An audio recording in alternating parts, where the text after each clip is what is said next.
Hey guys, hey, first of all, let me say this. This is not the red table talk. No, it's not. It is not that. This is the Love Bite experience. Yes. And what we're telling you about Love Bites is that we have some moments of last season we want to enjoy with you. Yep. So as we run this recap, we pray and hope that you will enjoy a review of this last season. Oldie but goodies. You know, one thing I would tell you about being a survivor is something called survivor's remorse. Talk about that. Yeah, many people are dealing with survivor's remorse because of, things they lost, not just people, but lost opportunities. And what survivor's remorse literally means is that, man, what if I did this or what if I did that? And people have a lot of remorse because though they survived, there were things they wish they could have done, which leads me to what it revealed about myself. I adapted. I knew how to switch up and change, and make sure that I evolved with whatever the challenge looked like. It became an opportunity. The pandemic, which we were thrown into, made us have to plan, how is this thing supposed to work now? We were forced into a position where we had to react, and then we had to figure out while we were moving how this was supposed to work. So now we have the opportunity to plan for what? The endemic, which is coming. When you are communicating, whether it's through your body language, your love language, or just plain language, these are 3 things you need to do. Be ready. Put yourself in a position of readiness to have that type of expression or that conversation. Let go of the emotions, let go of the conflict, and just be raw with it. And that's what the ready is starting out to spell. Be raw with it. Ready, then aim it in the right direction. Don't tell everybody else how you feel. Can February, March? No, but April, May.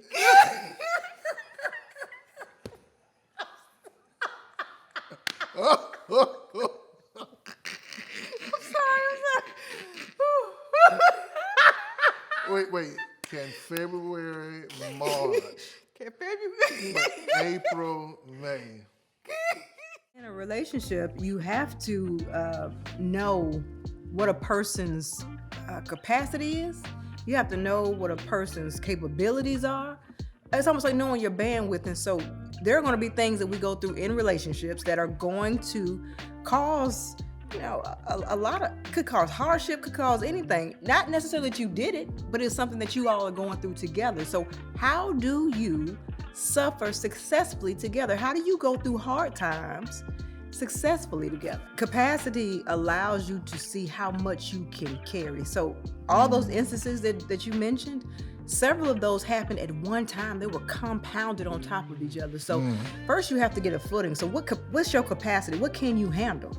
Yeah. Then it goes to your capabilities of what are you capable of doing with the struggle that you have? All of that's compounded. Now what are you going to do with it? Okay, Dr. Bishop, come on through here. Come on. It's to survive the struggle. Just go through the suffering together because you suffer together. And so today, that's what it's about. Today's content is about meeting each other halfway. That when we suffer together, we're literally meeting each other halfway. Jennifer, I live by this little principle called bend, but don't break. That's right. When you are suffering together, it's going to bend you. But it shouldn't break you. But it shouldn't break you. You have to be willing to be engaged in it. You have to be a willing participant in the process of it. It takes that part of you to move towards that goal because one is a mindset, but like you said, the other one is the willingness to do it because how many of us do things begrudgingly? We don't want to, so we give half efforts. Why don't cows wear sandals? Because they're lactose. They lactose.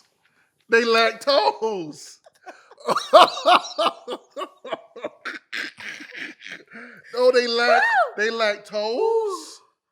I want to bring up this Hungarian psychologist who talked about the fact that you got to get into your flow. And so when you're following up, it's so critical to get into your flow. A flow, for lack of words, is a new word for being in a zone. Yeah. You ever been in your zone? I've been in my zone. I know, baby. And you know, my wife is a person who gets into a zone and she even forgets to eat. I do. You're telling all facts. And then when I get hangry, that's a whole nother episode. We'll talk about it.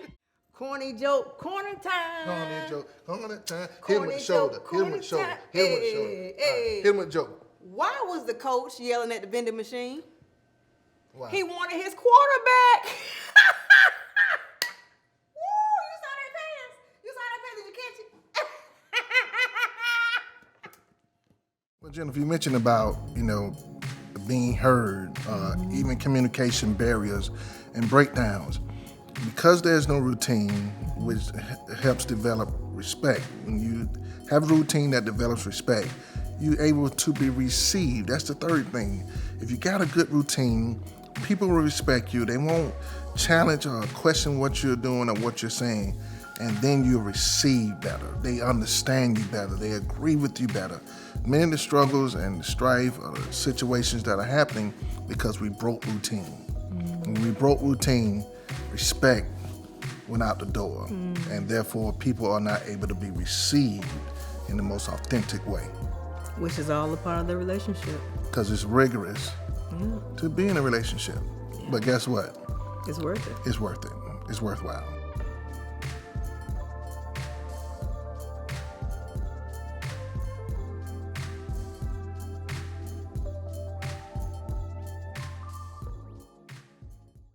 So did you enjoy those oldies but goodies? Yeah, man. Listen, I've had a good time doing season 1. I've had a fantastic time doing season 2, even evolving into you gonna learn today and what? Corny joke, corner time. Corny joke, corner time.